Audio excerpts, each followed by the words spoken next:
Autoridad e individuo. 8. 4. El conflicto entre la técnica y la naturaleza humana. 2. Esta es una obra del filósofo Bertrand Russell. La competencia, cuando existe, es un incentivo muy eficaz. Los socialistas suelen denunciarla como uno de los grandes males de una sociedad capitalista. Pero el gobierno soviético le ha vuelto a conceder una gran importancia en la organización de la industria. Los métodos stajanovistas, de acuerdo con los cuales se recompensa a ciertos obreros por eficiencia excepcional, mientras se castiga a otros por negligencia, constituyen un retorno a los sistemas basados en el trabajo a destajo, contra los cuales los sindicatos obreros han sostenido, con buen éxito, una enérgica campaña.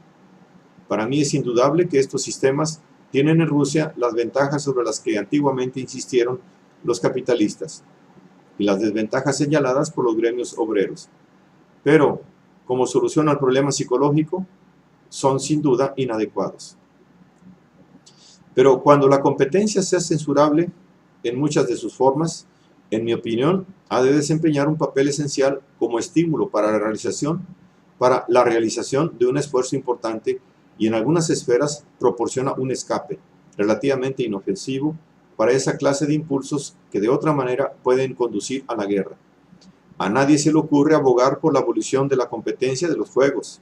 Si dos equipos de fútbol rivales, movidos por un repentino amor fraternal, deciden cooperar colocando el valor primero en una portería y luego en la otra, se acabaría el placer para ambos.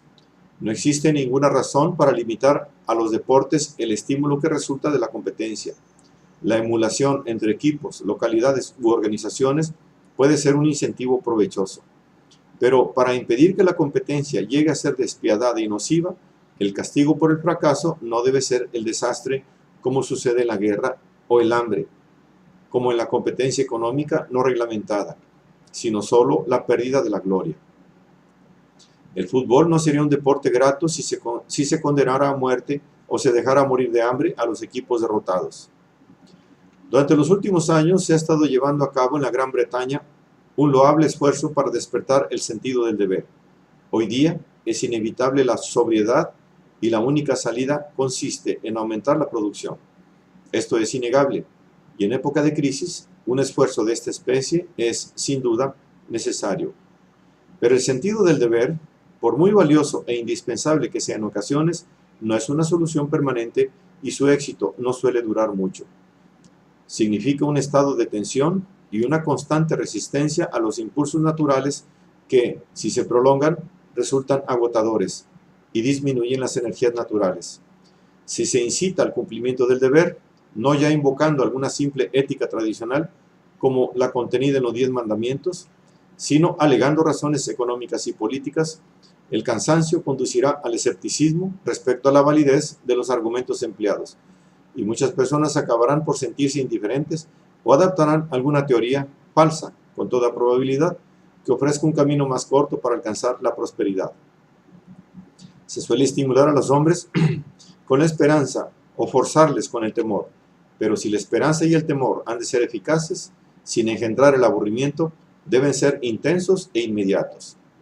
A esto se debe, en parte, el que la propaganda histérica, o al menos la propaganda destinada a provocar la histeria, ejerza tanta influencia en el mundo moderno. La gente se da cuenta, de un modo vago, de que su vida cotidiana está afectada por cosas que suceden en distintas partes del mundo. Pero, salvo en el caso de un reducido número de expertos, no está capacitada para comprender por qué es así. ¿Por qué no hay arroz? ¿Por qué escasean los plátanos? Porque al parecer han dejado de tener cola los bueyes. Si se atribuye la culpa a la India, o a la burocracia, o al sistema capitalista, o al Estado socialista, se provoca en la mente de la gente un diablo mítico al que es fácil odiar. El buscar un enemigo a quien echar la culpa es un impulso natural en toda desgracia. Los salvajes atribuyen las enfermedades a una magia hostil. Siempre que las causas de nuestras tribulaciones son difíciles de comprender, tendemos a retroceder a este recurso primitivo para encontrar una explicación. Un periódico que nos señale un traidor a quien odiar atrae mucho más la atención que el que se dedica a investigar la intrincada cuestión de la escasez de dólares. Cuando los alemanes sufrían las consecuencias de la Primera Guerra Mundial, muchos de ellos se dejaron persuadir fácilmente de que los judíos tenían la culpa. La incitación al odio a un supuesto enemigo, a quien se atribuyen todas las penalidades de nuestras vidas, suele ser destructiva y desastrosa. Estimula la energía instintiva atávica, pero en formas cuyos efectos son catastróficos. Hay varios medios para disminuir la fuerza de las incitaciones al odio. El mejor, sin duda alguna, cuando es posible, consiste en curar los males que nos impulsan a buscar un enemigo. Cuando esto no se puede lograr, a veces es posible conseguir una comprensión universal de las causas que producen nuestras desdichas. Pero mientras que en la política y en la prensa existan fuerzas poderosas que medren estimulando la histeria, es difícil poner en práctica esta medida. No creo que el infortunio, por sí solo, sea la causa de ese odio histórico que ha dado lugar, por ejemplo, a la aparición del nazismo. La familia Robinson, suiza, como tiene mucho que hacer en su isla, no pierde el tiempo en odios. Pero en una situación más compleja, las actividades que son realmente necesarias pueden ofrecer al individuo un atractivo mucho menor. En el precario estado actual de la economía nacional inglesa, todos conocemos colectivamente lo que hace falta hacer: aumentar la producción, disminuir el consumo y estimular las exportaciones. Pero estas cuestiones son de tipo general y tienen poco que ver, a lo que parece, con el bienestar particular de cada hombre y de cada mujer. Para poner en práctica con energía y gusto las medidas que se dicen necesarias por razones patentemente remotas, es preciso buscar alguna otra razón más inmediata para realizar lo que requiere la economía nacional. A mi juicio, exige una descentralización regulada, así como oportunidades para acciones provechosas más o menos independientes realizadas por individuos o grupos no muy grandes. La democracia, tal como se presenta en los grandes estados modernos, no ofrece campo de acción adecuado para la iniciativa política, excepto a una minoría insignificante.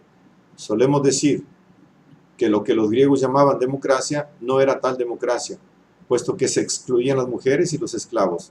Pero no siempre tenemos en cuenta que en algunos aspectos importantes era más democrática de lo que es posible cuando es extensa. En Grecia, todo ciudadano tenía derecho a votar en todos los asuntos sin necesidad de delegar su poder en un representante. Podía elegir funcionarios ejecutivos, incluso generales, y podía hacer que se los condenara si desagradaban a la mayoría. El número de ciudadanos era lo bastante reducido para que cada hombre tuviera conciencia de su importancia y de la influencia que podía ejercer en las discusiones con sus conocidos. No es mi intención sugerir que el sistema fuera bueno en conjunto. En realidad tenía desventajas muy grandes, pero en lo que se refiere exclusivamente al libre juego de la iniciativa individual, era muy superior a todo lo que existe en el mundo moderno. Consideremos, como ejemplo, la relación entre un contribuyente vulgar y un almirante. Colectivamente, los contribuyentes son los patronos que emplean al almirante. Sus representantes en el Parlamento fijan el salario de éste y eligen el gobierno que ha de sancionar la autoridad que lo nombra almirante. Pero si el contribuyente como individuo intentara asumir respecto al almirante la actitud autoritaria característica del patrono hacia el empleado, pronto se le llamaría al orden. El almirante es un hombre acostumbrado a ejercer autoridad. El contribuyente vulgar no lo es. En menor grado ocurre lo mismo en todos los servicios públicos. Incluso cuando uno desea simplemente certificar una carta en la estafeta, el empleado disfruta momentáneamente de una posición de autoridad. Puede decidir al menos cuándo atender al que está esperando. Si se desea algo más complicado, puede también, si acaso está de mal humor, molestarlo a uno enviándolo a otro empleado que a su vez lo volverá a enviar al primero. Y, sin embargo, ambos están considerados como servidores del público. El elector ordinario, lejos de considerarse a sí mismo el origen de toda la fuerza del ejército, de la marina, de la policía y de la burocracia, se siente su humilde súbdito, cuyo deber es, como suelen decir los chinos, temblar y obedecer. Mientras la soberanía democrática sea remota y poco frecuente, en tanto que la administración pública esté centralizada y que la autoridad se delegue del centro hacia la circunferencia, será difícil evitar este sentimiento de impotencia individual ante los poderes existentes. Y, sin embargo, debe evitarse esta sensación de impotencia si queremos que la democracia sea una realidad para el espíritu y no meramente una realidad para el aparato gubernamental. La mayor parte de los males de que hemos tratado en este capítulo no son nuevos. Desde los albores de la civilización, la vida de la mayoría de la gente en las comunidades civilizadas ha sido miserable. Solo unos cuantos privilegiados gozaron de gloria, aventura e iniciativa, mientras que la multitud arrastraba una vida penosa de trabajos y crueldad. Pero primero las naciones occidentales y después el mundo entero han empezado a abrigar nuevos ideales. Ya no nos conformamos con que los menos disfruten de lo bueno, mientras que los más viven en la miseria. Los males de la primera época del industrialismo produjeron una reacción de horror que no hubieran producido en los tiempos de Roma. La esclavitud fue abolida porque no se comprendió que no se podía considerar a ningún ser humano como mero instrumento de la prosperidad de otro. Ya no intentamos, por lo menos en teoría, defender la explotación de las razas de color por los conquistadores blancos. El socialismo fue inspirado por el deseo de disminuir el abismo entre el rico y el pobre. En todas partes se ha producido un movimiento universal de rebelión contra la injusticia y la desigualdad, y se ha manifestado la repugnancia a construir una superestructura brillante sobre cimientos de sufrimiento y de degradación. La nueva actitud está ahora tan generalizada que apenas se aprecia su significado revolucionario en la larga historia de la humanidad.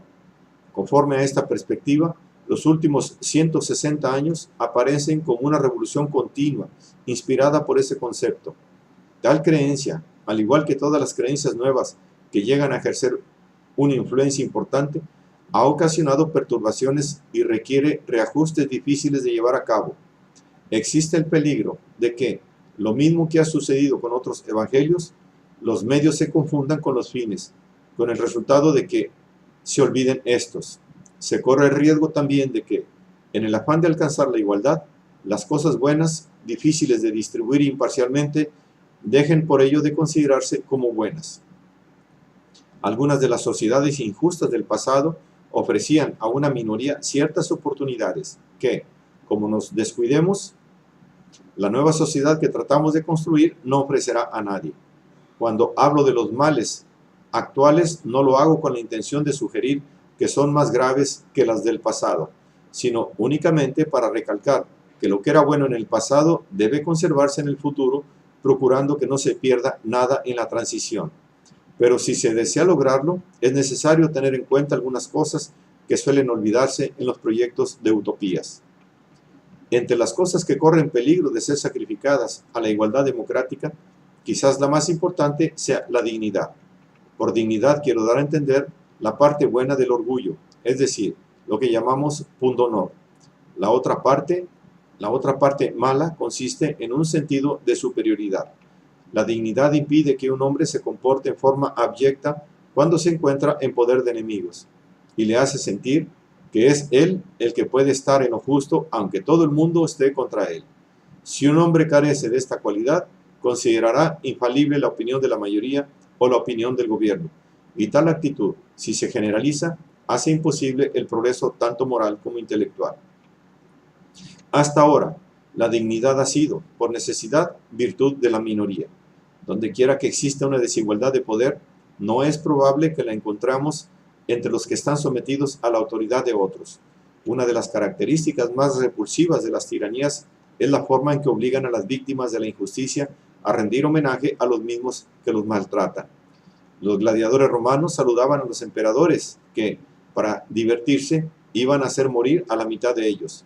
Dostoyevsky y Bakunin, cuando estuvieron en la cárcel, trataban de pensar bien del zar Nicolás. Las personas que liquida el gobierno soviético hacen con frecuencia confesiones abyectas de su culpabilidad, mientras que los que escapan de las purgas se dedican a una nauseabunda adulación, y no es raro que hasta intenten incriminar a sus colegas. Un régimen democrático puede evitar estas formas más patentes de degradación de los individuos y crear el ambiente necesario para la conservación de la dignidad, pero también es posible que haga justamente lo contrario. Puesto que en el pasado la dignidad quedaba limitada, por lo general, a la minoría privilegiada, es fácil que los que se oponen a una oligarquía establecida la menosprecien. y los que creen que la voz del pueblo es la voz de Dios, pueden inferir que cualquier opinión excepcional o un gusto peculiar constituye casi una forma de impiedad que debe considerarse como una rebelión criminal contra la legítima autoridad del rebaño. Esto solo podrá evitarse si se concede a la libertad el mismo valor que a la democracia, y se comprende que en una sociedad en que cada uno es esclavo de todos, apenas es mejor que aquella en que cada uno es esclavo de un déspota. La igualdad existe lo mismo donde todos son esclavos que donde todos son libres, lo que demuestra que la igualdad en sí misma no basta para constituir una sociedad ejemplar.